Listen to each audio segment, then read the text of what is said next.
नमस्कार मित्रांनो, अभ्यासवाणी या चॅनलवर तुमचं स्वागत आहे. अभ्यासवाणी, रोज अभ्यास, रोज प्रगती.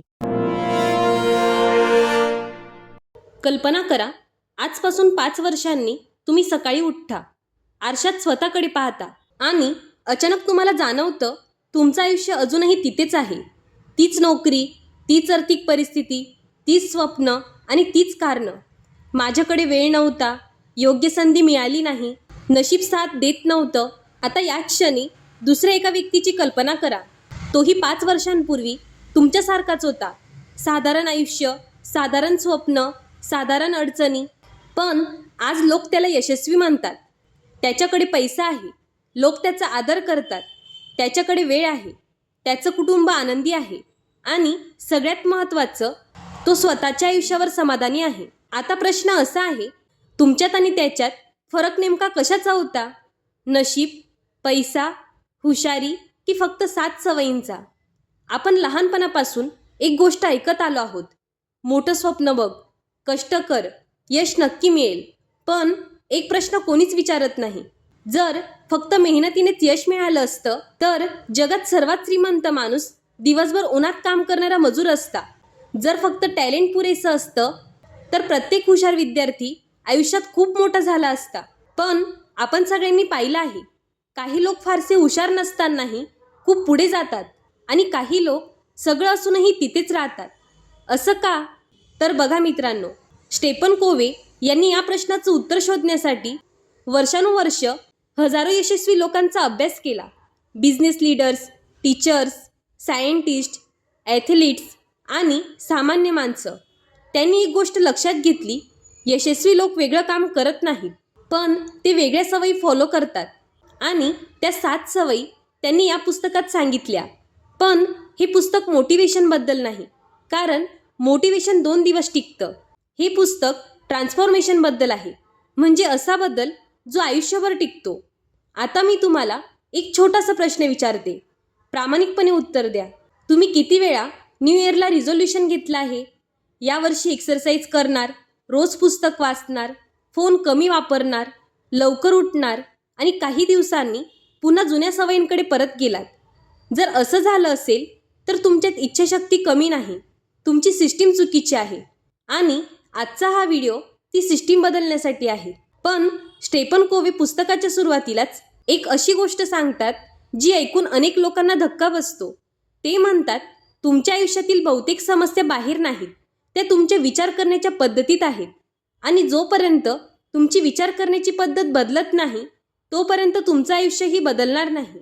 म्हणून या 7 सवयी शिकण्यापूर्वी आपल्याला एक गोष्ट समजून घ्यावी लागेल, यशस्वी लोक जगाकडे कसं पाहतात. कारण सवयी बदलण्यापूर्वी दृष्टिकोन बदलावा लागतो. आणि याच ठिकाणापासून या पुस्तकाचा खरा प्रवास सुरू होतो. तर चला मित्रांनो, आता आपण एक छोटासा प्रयोग करूया. समजा 2 माणसं एका खिडकीतून बाहेर पाहत आहेत. बाहेर पाऊस पडतोय. पहिला माणूस म्हणतो, किती खराब हवामान आहे, आजचा दिवसच वाया गेला. दुसरा माणूस त्याच खिडकीतून त्याच पावसाकडे पाहतो आणि म्हणतो, किती छान, आज मातीचा सुगंध येणार. आता मला सांगा, पाऊस बदलला का? नाही. खिडकी बदलली का? नाही. मग काय बदललं? फक्त पाहण्याचा दृष्टिकोन.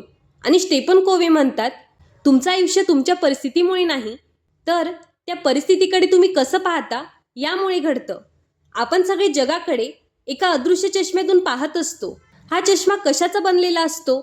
आपले अनुभव, आपलं बालपण, आपल्याला शिकवलेल्या गोष्टी, आपल्या भीती आणि आपल्या विश्वासांचा. समस्या अशी आहे की आपल्याला वाटतं, मी जे पाहतोय तेच सत्य आहे. पण खरं सत्य असं असतं की आपण जगाला जसं आहे तसं पाहत नाही. आपण जगाला जसे आपण आहोत तसं पाहतो. हा फरक समजला तर अर्ध पुस्तक समजलं. मी तुम्हाला एक छोटी गोष्ट सांगते. एका गावात 2 भाऊ राहत होते. त्यांचे वडील दारूच्या आहारी गेलेले होते. घरात रोज भांडण, गरिबी, अशांतता. काही वर्षांनी पहिला भाऊ स्वतःही दारूच्या आहारी गेला. कोणी त्याला विचारलं, तू असा का झालास? तो म्हणाला, माझे वडील असेच होते. काही दिवसांनी दुसऱ्या भावाची मुलाखत घेतली. तो एक यशस्वी उद्योगपती झाला होता. त्यालाही तोच प्रश्न विचारला, तू इतका यशस्वी कसा झालास? तो हसला आणि म्हणाला, माझे वडील असेच होते. दोघांचं उत्तर एकच होतं, पण आयुष्य पूर्णपणे वेगळं. असं का? कारण घटना सारखी होती, पण अर्थ वेगळा होता. एका भावाने परिस्थितीला कारण बनवलं आणि दुसऱ्याने परिस्थितीला प्रेरणा बनवलं. आता स्वतःला एक प्रश्न विचारा. तुम्ही तुमच्या आयुष्यातील किती गोष्टींसाठी अजूनही कोणाला तरी दोष देता?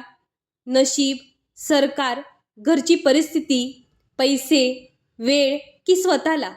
जर उत्तर हो असेल तर काळजी करू नका, कारण या सवयी जवळजवळ प्रत्येकामध्ये असतात. पण यशस्वी लोकांमध्ये एक वेगळाच गुण असतो. ते प्रत्येक परिस्थितीत एकच प्रश्न विचारतात, आता मी काय करू शकतो? हा प्रश्न आयुष्य बदलतो. स्टेफन कोव्हे म्हणतात, तुम्ही तुमचं भविष्य एका दिवसात बदलू शकत नाही, पण आज तुमचा दृष्टिकोन बदलू शकता. आणि दृष्टिकोन बदलला की निर्णय बदलतात. निर्णय बदलले की सवयी बदलतात. आणि सवयी बदलल्या की आयुष्य बदलतं. पण इथे एक मोठा प्रश्न उभा राहतो. जर सगळं आपल्या दृष्टिकोनावर अवलंबून असेल तर काही लोक प्रत्येक परिस्थितीत शांत कसे राहतात? अपयश आलं तरी ते पुन्हा उभे राहतात. लोकांनी टीका केली तरी ते थांबत नाहीत. त्यांच्यात असं काय वेगळं असतं? स्टेफन कोव्हे म्हणतात, त्यांच्याकडे एक अशी सवय असते जी त्यांना परिस्थितीची गुलाम बनू देत नाही. आणि याच सवयीपासून या पुस्तकातील पहिली हॅबिट सुरू होते. हॅबिट नंबर 1, बी प्रोएक्टिव्ह. आणि विश्वास ठेवा, जर तुम्ही फक्त ही एक हॅबिट आयुष्यात आणली तर उरलेल्या 6 हॅबिट शिकणं खूप सोपं होईल. मी तुम्हाला एका माणसाची गोष्ट सांगते. कल्पना करा, एका दिवशी सकाळी उठता आणि अचानक तुम्हाला कळतं की तुमची नोकरी गेली आहे. एका क्षणात सगळं बदलतं. EMI, घरचा खर्च, कुटुंब, भविष्य, सगळे प्रश्न एकाच वेळी डोक्यात फिरायला लागतात. आता याच परिस्थितीत 2 माणसं आहेत. पहिला माणूस 2 आठवडे फक्त एकच वाक्य बोलतो, माझ्याबरोबरच असं का झालं? कंपनीने माझ्यावर अन्याय केला, माझं नशीबच खराब आहे. तो रोज त्याच गोष्टींचा विचार करतो, पण त्याच्या आयुष्यात काहीच बदलत नाही. दुसरा माणूस पहिल्या दिवशी दुःखी होतो, रडतोही, कारण दुःख होणं स्वाभाविक आहे. पण दुसऱ्या दिवशी तो स्वतःला एक प्रश्न विचारतो, आता पुढे काय? तो रिझ्यूम अपडेट करतो, नवीन स्किल्स शिकायला सुरुवात करतो, लोकांशी कॉन्टॅक्ट करतो, इंटरव्ह्यू देतो. काही महिन्यांनी त्याला आधीपेक्षा चांगली नोकरी मिळते. आता मला सांगा, या दोघांमध्ये फरक कशाचा होता? परिस्थितीचा? नाही, दोघांची परिस्थिती सारखीच होती. फरक होता रिस्पॉन्सचा. आणि स्टेफन कोव्हे म्हणतात, तुमच्या आयुष्यात काय घडतं यापेक्षा त्यावर तुम्ही कशी प्रतिक्रिया देतात हे जास्त महत्त्वाचं असतं. यालाच ते म्हणतात बी प्रोएक्टिव्ह. पण बी प्रोएक्टिव्ह म्हणजे नेमकं काय?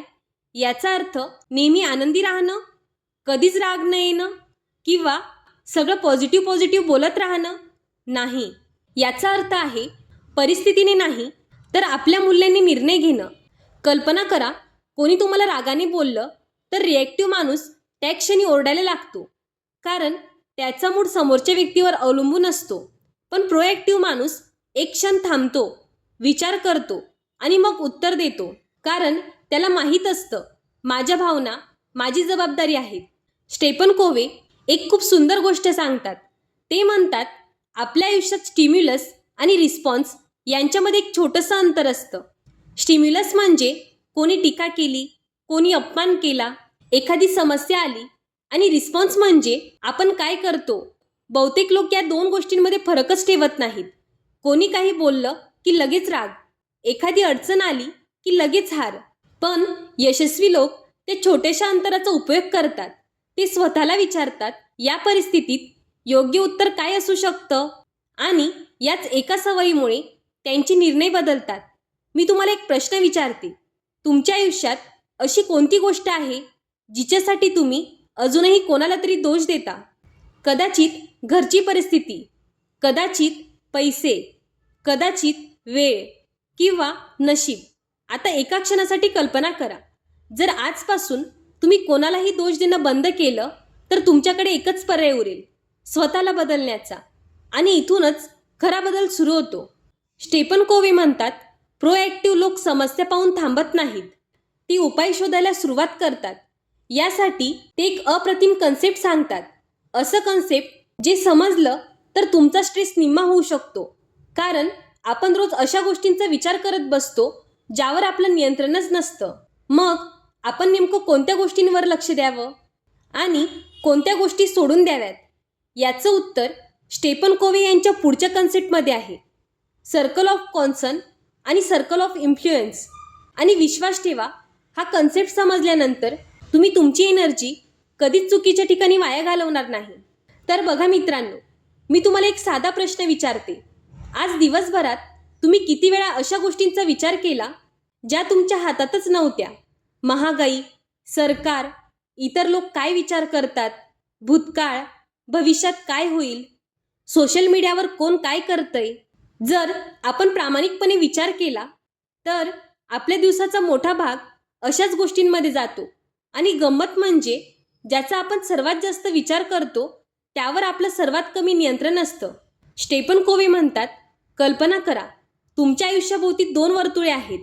पहिलं वर्तुळ सर्कल ऑफ कॉन्सर्न, म्हणजे या गोष्टींची तुम्हाला चिंता वाटते पण ज्यावर तुमचं नियंत्रण नसतं. उद्या पाऊस पडेल की नाही, देशाची अर्थव्यवस्था, कोणी तुमच्याबद्दल काय बोलतंय, कोणी तुम्हाला पसंत करेल की नाही, या सगळ्या गोष्टी या वर्तुळात येतात. आता दुसरं वर्तुळ सर्कल ऑफ इन्फ्लुएन्स. हे खूप छोटं असतं पण तुमचं आयुष्य बदलण्याची ताकद याच वर्तुळात असते. यामध्ये काय येतं? तुमचे निर्णय, तुमच्या सवयी, तुमची मेहनत, तुमची भाषा, तुमचा स्वभाव, तुमची शिस्त आणि तुम्ही आज कोणती कृती करता, हे सगळं. आता मी तुम्हाला एक गोष्ट सांगते. एका शेतकऱ्याने संपूर्ण दिवस आकाशाकडे पाहत बसायचं ठरवलं. तो म्हणाला, पाऊस पडल्याशिवाय मी काही करणार नाही. दिवस गेले, आठवडे गेले आणि त्याचं शेत तसंच राहिलं. दुसरा शेतकरी, त्यालाही माहीत होतं पाऊस त्याच्या हातात नाही, पण जमीन तयार करणं, बियाणं पेरणं, तण काढणं हे त्याच्या हातात होतं. त्याने ते केलं. जेव्हा पाऊस आला तेव्हा पीक कोणाचं आलं? ज्याने स्वतःच्या हातात असलेल्या गोष्टींवर काम केलं. आपल्या आयुष्यातही हेच घडतं. आपण म्हणतो, माझ्याकडे पैसे असते तर, माझ्याकडे वेळ असता तर, लोकांनी साथ दिली असती तर. पण यशस्वी लोक एक वेगळाच प्रश्न विचारतात, आता या क्षणी माझ्या हातात काय आहे? हा प्रश्न तुमची ऊर्जा तक्रारीतून कृतीकडे घेऊन जातो. मी तुम्हाला एक छोटासा चॅलेंज देतोय. उद्या सकाळपासून एका दिवसासाठी तक्रार करणं बंद करा. हो, पूर्ण दिवस कोणत्याही गोष्टीबद्दल नाही. जर मनात तक्रार आली तर लगेच स्वतःला विचारा, यावर माझं नियंत्रण आहे का? जर उत्तर नाही तर ती गोष्ट सोडून द्या. जर उत्तर हो तर तक्रार करू नका, कृती करा. विश्वास ठेवा, हा एक छोटासा प्रयोग तुमच्या विचार करण्याची पद्धत बदलायला सुरुवात करेल. स्टेफन कोव्हे म्हणतात, जसजसं तुम्ही सर्कल ऑफ इन्फ्लुएन्समध्ये काम करता तसतसं हे वर्तुळ मोठं होत जातं. सुरुवातीला तुम्ही स्वतःला बदलता, नंतर तुमचं कुटुंब बदलतं, त्यानंतर तुमची टीम, तुमचं करिअर आणि हळूहळू तुमचं पूर्ण आयुष्य. पण इथे अजून एक प्रश्न उरतो. समजा तुम्ही जबाबदारी घ्यायला शिकलात, तुम्ही योग्य गोष्टींवर लक्ष द्यायला लागलात, तरीही जर तुम्हाला माहितीच नसेल की तुम्हाला आयुष्यात नेमकं कुठे पोहोचायचं आहे, तर कल्पना करा, एक जहाज समुद्रात निघाला आहे. इंजिन शक्तिशाली आहे, इंधन भरपूर आहे, कॅप्टन अनुभवी आहे, पण डेस्टिनेशनच ठरलेलं नाही. असं जहाज कधीच योग्य बंदरावर पोचू शकत नाही. आणि याच ठिकाणी स्टेफन कोव्हे दुसरी हॅबिट शिकवतात. Habit number 2, begin with the end in mind. विश्वास ठेवा, ही हॅबिट ऐकल्यानंतर तुम्ही गोल सेट करणं कायमचं वेगळ्या नजरेने पाहाल. मी तुम्हाला एक प्रश्न विचारते. कल्पना करा, तुम्ही एका सकाळी उठता आणि तुमच्या मोबाईलवर एक मेसेज येतो, अभिनंदन, आजपासून तुम्हाला तुमचं स्वप्नातील आयुष्य मिळालं आहे. तुम्ही श्रीमंत आहात, मोठं घर आहे, आलिशान गाडी आहे, लोक तुमचा आदर करतात. पण मी तुम्हाला एकच प्रश्न विचारते, हे सगळं मिळाल्यानंतरही तुम्ही खरोखर आनंदी असाल का? थोडा विचार करा. कारण आज अनेक लोकांकडे पैसा आहे पण मनशांती नाही, मोठं घर आहे पण घरात संवाद नाही, हजारो फॉलोअर्स आहेत पण एकही खरा मित्र नाही. मग यश म्हणजे नेमकं काय? स्टेफन कोव्हे म्हणतात, आपण आयुष्यभर शिडी चढत राहतो पण एक दिवस वर पोचल्यानंतर कळतं ही शिडी चुकीच्या भिंतीला लावली होती. हे वाक्य ऐकायला साधं वाटतं, पण यामध्ये संपूर्ण आयुष्य दडलं आहे. लहानपणी आपल्याला सांगितलं जातं, चांगले मार्क मिळव, नंतर चांगली नोकरी मिळव, नंतर पैसे कमव, घर घे, गाडी घे आणि एक दिवस तुम्ही हे सगळं मिळवता. पण रात्री झोपताना एक विचित्र प्रश्न मनात येतो, मी खरंच हेच आयुष्य जगायचं ठरवलं होतं का? याच ठिकाणी स्टेफन कोवे आपल्याला एक एक्सरसाइज करायला सांगतात आणि माझ्या मते ही एक्सरसाइज प्रत्येक माणसाने आयुष्यात एकदा तरी करायलाच हवी. कल्पना करा, आजपासून अनेक वर्षांनी तुमच्या आयुष्याचा शेवटचा दिवस आला आहे. तुमचे नातेवाईक, मित्र, सहकारी आणि तुमच्यावर प्रेम करणारे सगळे लोक एकत्र जमले आहेत आणि एकामागून एक ते तुमच्याबद्दल बोलायला सुरुवात करतात. आता डोळे बंद करून स्वतःला विचारा, तुम्हाला त्यांच्याकडून काय ऐकायचं आहे? हा खूप श्रीमंत माणूस होता की हा खूप चांगला माणूस होता? याच्यावर विश्वास ठेवता यायचा? याने लोकांना मदत केली, याने आपल्या कुटुंबाला वेळ दिला, याच्यामुळे आमचं आयुष्य बदललं. आता एक कठीण प्रश्न, जर आज तुमच्या आयुष्याबद्दल लोक बोलायला लागले तर ते नेमकं काय बोलतील? कारण आपण जे बनू इच्छितो आणि आज आपण जे जगतोय यामध्ये खूप मोठा फरक असतो. स्टेफन कोवे म्हणतात, प्रत्येक गोष्ट दोनदा तयार होते, पहिल्यांदा मनात आणि दुसऱ्यांदा वास्तवात. उदाहरणार्थ, कोणतंही घर बांधकाम सुरू करण्याआधी त्याचा नकाशा तयार होतो. कोणताही पूल पहिल्यांदा इंजिनियरच्या मनात तयार होतो, त्यानंतर जमिनीवर. मग एक प्रश्न, जर घर बांधण्यासाठी ब्ल्यूप्रिंट लागतो तर आयुष्य जगण्यासाठी ब्ल्यूप्रिंट का नको? बहुतेक लोक प्लॅन न करता आयुष्य जगतात आणि नंतर म्हणतात, माझं आयुष्य असं का झालं? पण प्लॅन नसेल तर डेस्टिनेशन कसं मिळणार? आजपासून तुमच्या आयुष्याकडे फक्त उद्याच्या नजरेने पाहू नका. 5 वर्षांनी, 10 वर्षांनी, 20 वर्षांनी तुम्ही स्वतःला कुठे पाहता? लोक तुम्हाला कशासाठी ओळखतील? तुमची मुलं, तुमच्या मित्रांना तुमच्याबद्दल काय सांगतील? कारण तुम्ही आज जे निर्णय घेता तेच उद्याच्या आठवणी बनतात. आता मी तुम्हाला एक छोटंसं काम देते. आज रात्री झोपण्यापूर्वी एक कागद घ्या आणि फक्त एक प्रश्न लिहा, जर माझ्याकडे अपयशाची भीतीच नसती तर मी माझं आयुष्य कसं जगलो असतो? उत्तर लिहा, कोणाला दाखवू नका, फक्त स्वतःसाठी. कदाचित ते एका कागदावर तुमचं खरं आयुष्य लिहिलेलं असेल. पण एक गोष्ट अजून बाकी आहे. समजा आता तुम्हाला तुमचं डेस्टिनेशन समजलं, पण दिवसभर इतकी काम असतात की महत्त्वाच्या गोष्टींसाठी वेळच मिळत नाही. मग नेमकं आधी काय करायचं आणि काय नंतर? याचं उत्तर स्टेफन कोवे यांच्या 3ऱ्या हॅबिटमध्ये आहे.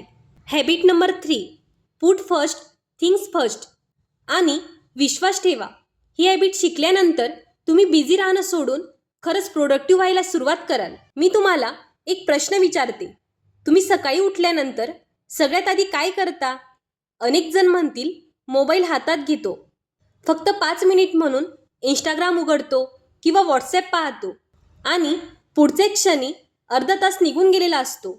मग घाई गडबड, नाश्ता घाईत, ऑफिसला उशीर, दिवसभर ताण आणि रात्री झोपताना एकच विचार, आज दिवसभर खूप बिझी होतो. पण खरंच प्रोडक्टिव्ह होतात का? स्टेफन कोवे म्हणतात, बिझी असणं आणि प्रोडक्टिव्ह असणं या 2 वेगळ्या गोष्टी आहेत.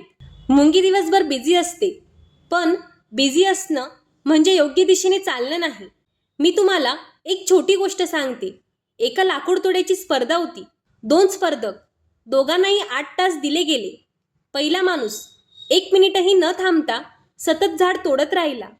दुसरा माणूस दर काही वेळाने 5 मिनिट थांबत होता. पहिल्याला वाटलं, हा तर वेळ वाया घालवतोय. पण स्पर्धा संपली आणि जिंकला दुसरा माणूस. असं का? कारण तो प्रत्येक वेळी थांबून आपली कुऱ्हाड धारदार करत होता. आयुष्यातही हेच असतं. आपण दिवसभर धावत असतो, पण एक क्षणही थांबून स्वतःला विचारत नाही, मी योग्य काम करतोय का? यासाठी स्टेफन कोवे एक जबरदस्त मॅट्रिक्स सांगतात आणि त्यांनी स्पष्ट सांगितलं की यशस्वी लोक वेळ वेगळा मिळवत नाहीत, ते प्राधान्य वेगळं ठरवतात. ते म्हणतात, आपल्या आयुष्यातली प्रत्येक गोष्ट 4 भागांमध्ये विभागता येते. पहिला भाग अर्जंट आणि इम्पॉर्टंट. उदाहरणार्थ, घरात इमर्जन्सी आली, उद्या परीक्षा आहे किंवा ऑफिसचं डेडलाईन आजच आहे, ही काम करावीच लागतात. दुसरा भाग, इम्पॉर्टंट पण अर्जंट नाही. आणि इथेच बहुतेक लोक चूक करतात. एक्सरसाइज, बुक रीडिंग, नवीन स्किल शिकणं, आईवडिलांसोबत वेळ घालवणं, फ्युचर प्लॅनिंग, हेल्थ चेकअप, ही सगळी कामं महत्त्वाची आहेत. पण ती आजच करावी लागतात असं वाटत नाही. म्हणून आपण म्हणतो उद्यापासून सुरू करतो आणि तो उद्या कधीच येत नाही. एक छोटासा प्रश्न, जर तुम्ही आज एक्सरसाइज नाही केली तर काही होणार आहे का? नाही. जर उद्याही नाही केली तरी काही होणार नाही. 1 महिना नाही केली तरी लगेच काही जाणवणार नाही. पण 5 वर्षांनी तेव्हा त्याची किंमत मोजावी लागेल. यालाच म्हणतात इम्पॉर्टंट पण अर्जंट नाही. आणि दुर्दैवाने यश इथेच लपलेलं असतं. तिसरा भाग, अर्जंट पण इम्पॉर्टंट नाही.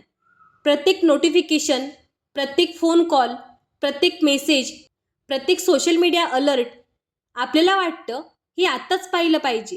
पण खरंच तसं असतं का? किती वेळा एका नोटिफिकेशनने तुमचं लक्ष विचलित केलं आहे आणि पुन्हा कामावर फोकस यायला 20-25 मिनिटं गेली आहेत. चौथा भाग, ना अर्जंट ना इम्पॉर्टंट. तासनतास निरर्थक स्क्रोल करणं, काहीही पर्पज नसताना व्हिडिओ मागून व्हिडिओ पाहत राहणं आणि मग दिवस संपल्यावर स्वतःलाच विचारणं, आज नेमकं केलं तरी काय? स्टेफन कोव्ही म्हणतात, यशस्वी लोक त्यांचा जास्तीत जास्त वेळ दुसऱ्या भागात घालवतात, म्हणजे महत्त्वाच्या पण अजून अर्जंट न झालेल्या गोष्टींवर. कारण ते आज तयारी करतात म्हणून उद्या त्यांना संकट कमी येतात. आता मी तुम्हाला एक चॅलेंज देते. उद्या सकाळी मोबाईल उघडण्याआधी फक्त एक वही घ्या आणि त्या दिवशीची फक्त 3 सर्वात महत्त्वाची कामं लिहा. फक्त 3, बाकीचं नंतर. विश्वास ठेवा, जर तुम्ही पुढचे 30 दिवस फक्त ही एक सवय पाळली तर तुमच्या आयुष्यातला फरक तुम्हालाच जाणवेल. पण समजा तुम्ही स्वतःचं आयुष्य व्यवस्थित केलं. आता एक वेगळाच प्रश्न उभा राहतो, लोकांसोबत कसं वागायचं? कारण काही लोक यश मिळवण्यासाठी इतरांना हरवण्याचा प्रयत्न करतात. पण स्टेफन कोव्ही म्हणतात, खरं यश तेच ज्यामध्ये दोघेही जिंकतात. आणि याच ठिकाणी सुरू होते या पुस्तकातली 4थी हॅबिट, थिंक विन विन. विश्वास ठेवा, ही हॅबिट समजली, तुमची रिलेशनशिप्स, तुमचा बिझनेस आणि तुमचं करिअर तिन्ही बदलू शकतात. मी तुम्हाला एक गोष्ट सांगते. 2 मित्रांनी मिळून एक छोटासा व्यवसाय सुरू केला. सुरुवातीला दोघंही खूप मेहनत करत होते. व्यवसाय वाढू लागला, पैसा यायला लागला. पण जसा पैसा वाढला तसतसे वादही वाढले. पहिला मित्र म्हणाला, जास्त मेहनत मी करतो. दुसरा म्हणाला, कल्पना माझी होती. काही महिन्यांनी व्यवसाय बंद पडला आणि दोघांची मैत्रीही संपली. आता मला सांगा, त्यांचा व्यवसाय का बंद पडला? पैसे कमी होते म्हणून? नाही. टॅलेंट कमी होतं म्हणून? नाही. तो बंद पडला कारण दोघांनाही जिंकायचं होतं, पण एकमेकांसोबत नाही. स्टेफन कोव्ही म्हणतात, जगात बहुतेक लोक यशाकडे चुकीच्या नजरेने पाहतात. त्यांना वाटतं, जर समोरचा जिंकला तर मी हरलो. म्हणजे यश ही एखाद्या केकसारखी गोष्ट आहे. समोरच्याला मोठा तुकडा मिळाला तर माझा तुकडा लहान होईल. पण खरं आयुष्य असं नसतं. खऱ्या आयुष्यात अनेक वेळा असा मार्ग असतो जिथे दोघेही जिंकू शकतात. याला स्टेफन कोव्ही म्हणतात, थिंक विन विन. आता मी तुम्हाला एक छोटासा प्रसंग सांगते. 2 लहान मुलं एका संत्र्यासाठी भांडत होती. दोघीही रडत होते. दोघांनाही पूर्ण संत्र हवं होतं. आई आली आणि तिने संत्र अर्ध अर्ध कापून दिलं. भांडण थांबलं. पण हा सर्वोत्तम उपाय होता का? नाही. कारण थोड्या वेळाने समजलं, एका मुलीला फक्त संत्र्यांचा रस बनवायचा होता आणि दुसऱ्या मुलीला केक बनवण्यासाठी फक्त संत्र्याची साल हवी होती. जर त्यांनी आधी एकमेकांचं कारण समजून घेतलं असतं तर एकीला पूर्ण गर मिळाला असता आणि दुसरीला पूर्ण साल. दोघीही आनंदी झाल्या असत्या. हा फरक आहे कॉम्प्रोमाइज आणि विन विनमध्ये. आता तुमच्या आयुष्याचा विचार करा. किती वेळा तुम्ही एखादा वाद फक्त जिंकण्यासाठी केला आहे आणि जिंकल्यानंतरही मनातून हरल्यासारखं वाटलं आहे? कारण वाद जिंकून माणूस हरवण्यात काहीच अर्थ नसतो. रिलेशनशिप असो, बिझनेस असो किंवा मॅरेज. जर प्रत्येक वेळी एकच माणूस जिंकत असेल तर दुसरा हळूहळू दूर जाऊ लागतो आणि एक दिवस रिलेशनशिप तुटतं. स्टेफन कोवे म्हणतात, विन विन हा फक्त विचार नाही, तो कॅरेक्टर आहे. यासाठी 2 गोष्टी लागतात. पहिली, करेज, स्वतःचं मत स्पष्टपणे मांडण्याचं धैर्य. आणि दुसरी, कन्सिडरेशन, समोरच्याच्या भावनांचा आदर. या 2 गोष्टी एकत्र आल्या की विन विन तयार होतं. एक गोष्ट लक्षात ठेवा, विन विन म्हणजे प्रत्येक वेळी ठीक आहे, तुझंच बरोबर असं म्हणणं नाही आणि समोरच्याला हरवणंही नाही. विन विन म्हणजे असा तिसरा मार्ग शोधणं ज्याचा आधी कोणालाही विचार आला नव्हता. आजपासून एक छोटा प्रयोग करा. पुढच्या वेळी कोणाशी मतभेद झाले तर स्वतःला हा प्रश्न विचारा, मी हा वाद जिंकू इच्छितोय की हे नातं टिकू इच्छितोय? विश्वास ठेवा, हा एक प्रश्न तुमचे अनेक निर्णय बदलून टाकेल. पण इथेच एक मोठी समस्या आहे. आपण समोरच्याला समजून घेण्यापूर्वीच त्याला उत्तर द्यायला सुरुवात करतो. कोणी काही बोलायला लागलं की आपल्या डोक्यात उत्तर तयार व्हायला लागतं आणि इथूनच गैरसमज सुरू होतात. स्टेफन कोवे म्हणतात, जर तुम्हाला रिलेशनशिप मजबूत करायचं असेल तर एक कौशल्य शिकलंच पाहिजे, ते म्हणजे ऐकण्याचं कौशल्य. आणि याच ठिकाणी या पुस्तकातील माझ्या मते सर्वात सुंदर हॅबिट सुरू होते. Habit number 5, seek first to understand then to be understood. विश्वास ठेवा, जर तुम्ही ही एक हॅबिट आयुष्यात आणली तर तुमचे नातेसंबंध कायमचे बदलू शकतात. मी तुम्हाला एक प्रश्न विचारते, तुमच्या आयुष्यात असा एखादा वाद झाला आहे का ज्यामध्ये दोघांचंही म्हणणं बरोबर होतं पण तरीही नातं तुटलं? आई वडील आणि मुलं, पती पत्नी, मित्र किंवा ऑफिसमधले सहकारी. भांडणाचं कारण वेगळं असतं पण त्यामागची चूक जवळजवळ सारखीच असते. कोणीच ऐकत नाही, सगळे बोलतात पण कोणी समजून घेत नाही. मी तुम्हाला एक छोटासा प्रसंग सांगते. एक मुलगा संध्याकाळी घरी येतो. आज तो नेहमीसारखा नाही, तो शांत आहे, जेवण करत नाही. त्याच्या चेहऱ्यावर स्पष्ट दिसतंय की काहीतरी बरोबर नाही. वडील त्याला पाहतात आणि लगेच म्हणतात, पुन्हा मोबाईलवर बसला असशील, तुझं अभ्यासात लक्षच नाही. आमच्या काळात असं नव्हतं. मुलगा काहीच बोलत नाही, तो आपल्या खोलीत निघून जातो. रात्री आईला समजतं की शाळेत त्याचा सर्वात जवळचा मित्र दुसऱ्या शहरात कायमचा निघून गेला आहे. त्यामुळे तो दिवसभर दुःखी होता. आता विचार करा, वडिलांची चूक काय होती? त्यांनी रागावलं म्हणून? नाही, त्यांनी समजून घेण्याआधी निर्णय घेतला. आणि स्टेफन कोवे म्हणतात, बहुतेक लोक समजून घेण्यासाठी ऐकत नाही, ती उत्तर देण्यासाठी ऐकतात. हे वाक्य जितकं साधं वाटतं तितकंच आयुष्य बदलणारं आहे. कारण कोणी बोलत असताना आपण खरंच त्यांचं बोलणं ऐकतो का? की तो बोलत असतानाच आपल्या डोक्यात उत्तर तयार होत असतं? जर प्रामाणिक उत्तर दिलं तर बहुतेक वेळा दुसरंच खरं असतं. स्टेफन कोवे एक सुंदर उदाहरण देतात. कल्पना करा, तुम्ही डॉक्टरकडे जाता, तुम्ही बसता आणि काही बोलायच्या आधीच डॉक्टर औषध लिहायला लागतात. तुम्ही म्हणता, डॉक्टर माझं ऐका तरी. पण डॉक्टर म्हणतात, नको, मला अनुभव आहे. तुम्ही अशा डॉक्टरांवर विश्वास ठेवाल का? नक्कीच नाही. कारण योग्य उपचार करण्यापूर्वी योग्य निदान करावं लागतं. मग आपण नात्यांमध्ये हेच का करत नाही? आपण समोरच्याचं पूर्ण ऐकून न घेता त्याला सल्ले द्यायला सुरुवात करतो आणि मग आश्चर्य वाटतं की लोक आपल्यापासून दूर का जातात. स्टेफन कोवे म्हणतात, लोकांना सर्वात जास्त कशाची गरज असते माहिती आहे? पैशाची नाही, सल्ल्याची नाही. त्यांना गरज असते कोणीतरी मनापासून त्यांचं ऐकावं. जेव्हा एखादी व्यक्ती तिचं दुःख सांगते, तिला लगेच उपाय नको असतो. तिला आधी कोणीतरी तिची भावना समजून घ्यावी असं वाटत असतं. आणि ज्या दिवशी तुम्ही हे कौशल्य शिकाल त्या दिवशी लोक तुमच्यावर विश्वास ठेवायला लागतील. मी तुम्हाला एक छोटासा प्रयोग सांगते. आज घरी गेल्यावर आईशी, वडिलांशी, पत्नीशी किंवा मित्राशी 5 मिनिट बोला. पण यावेळी मध्ये अजिबात बोलू नका, फक्त ऐका. शेवटी फक्त एकच वाक्य बोला, म्हणजे तू असं म्हणतोयस की, आणि त्यांचं बोलणं तुमच्या शब्दात पुन्हा सांगा. विश्वास ठेवा, तो लगेच म्हणेल, हो, मला हेच सांगायचं होतं. आणि या क्षणी विश्वास निर्माण होतो. स्टेफन कोवे म्हणतात, लोक तुमचा सल्ला तेव्हाच ऐकतात जेव्हा त्यांना वाटतं की तुम्ही त्यांना समजून घेतलं आहे. म्हणून पुढच्या वेळी कोणी तुमच्याकडे समस्या घेऊन आलं तेव्हा उत्तर देण्याची घाई करू नका. आधी त्याच्या भावना समजून घ्या, कारण कधीकधी एक शांतपणे ऐकणारं कान 1000 शब्दांपेक्षा जास्त मौल्यवान असतं. पण आता एक मोठा प्रश्न.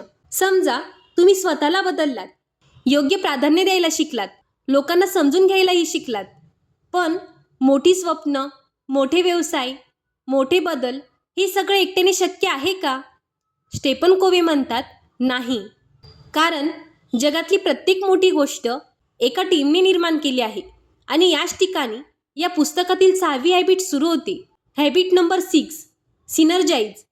विश्वास ठेवा, ही हॅबिट समजली तर तुम्ही टीमवर्क, लीडरशिप आणि इनोव्हेशनकडे पूर्णपणे नव्या नजरेने पाहायला लागाल. मी तुम्हाला एक प्रश्न विचारते. कल्पना करा, तुम्हाला एक जाड लोखंडी रॉड वाकवायचा आहे. तुम्ही एकटे प्रयत्न करता, पूर्ण ताकद लावता, पण तो हलतही नाही. मग तुमच्यासोबत अजून 4 लोक येतात. सगळे मिळून प्रयत्न करतात आणि जो रॉड तुम्हाला एकट्याला हलवता आला नाही तो काही क्षणात वाकतो. आता प्रश्न असा आहे, ताकद कोणाची जास्त होती, एका व्यक्तीची की सगळ्यांची मिळून? स्टेफन कोव्हे म्हणतात जगातली प्रत्येक मोठी गोष्ट एकट्या माणसाने नाही तर टीमने निर्माण केली आहे. मोठी कंपनी, मोठा चित्रपट, मोठा शोध, मोठा व्यवसाय यामागे नेहमी वेगवेगळ्या लोकांची ताकद एकत्र आलेली असते. यालाच ते म्हणतात सिनर्जी.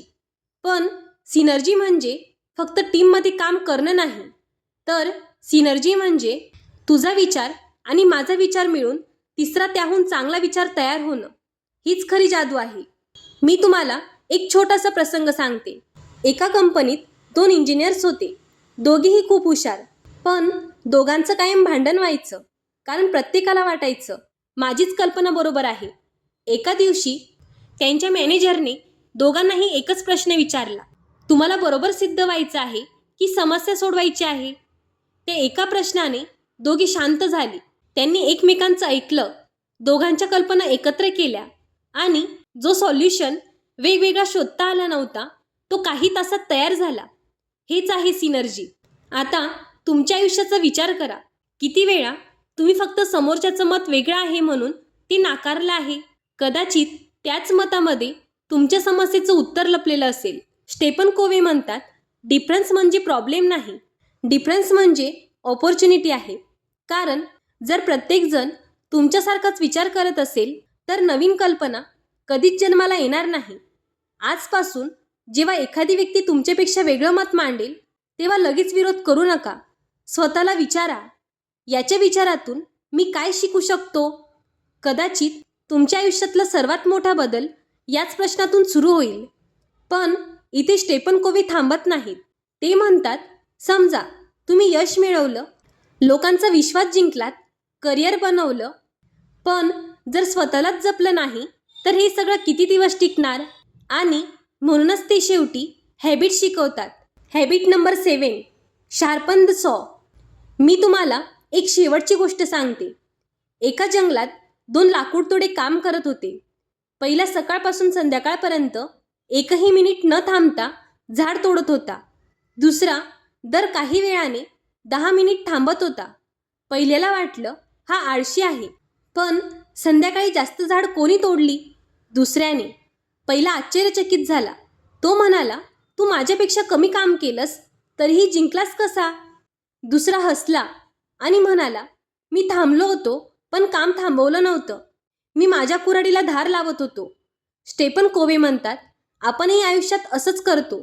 सकाळपासून रात्रीपर्यंत काम काम काम, पण स्वतःला धार लावण्यासाठी वेळच काढत नाही.